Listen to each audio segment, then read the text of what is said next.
Il est certain que la problématique est que les aînés ont peur de dénoncer. Souvent aussi, on détecte que ça provient de proches. Ça peut être un conjoint, ça peut être des enfants. Alors, c'est pas évident pour eux de dénoncer ces situations-là. Aussi, la crainte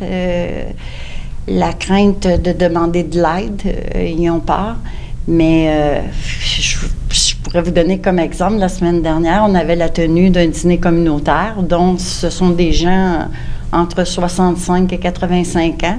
Et par hasard, on parlait, entre autres, du programme PER, les systèmes informatisés aussi, maintenant, c'est pour la prise de médication. Et on a des demandes pour violence conjugale. La personne, pour elle, c'est une sécurité de plus. Et quand je parlais de ce service-là, une personne aînée s'est même questionnée.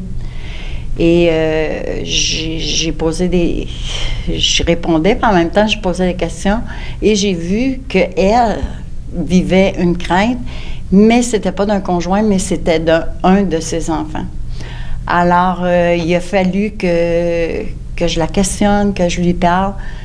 C'est certain que je lui ai parlé des différents services qui existaient, puis de ne pas garder ça. Si elle avait peur de nous appeler, de ne pas hésiter, puis que nous, on la référait aux différents services qui existent. Mais de plus en plus, je peux vous dire, que ce soit au niveau de la papatte roulante, lors des livraisons, ou bien non, lorsqu'on accompagne des gens en rendez-vous, de plus en plus, là, c'est évident, là.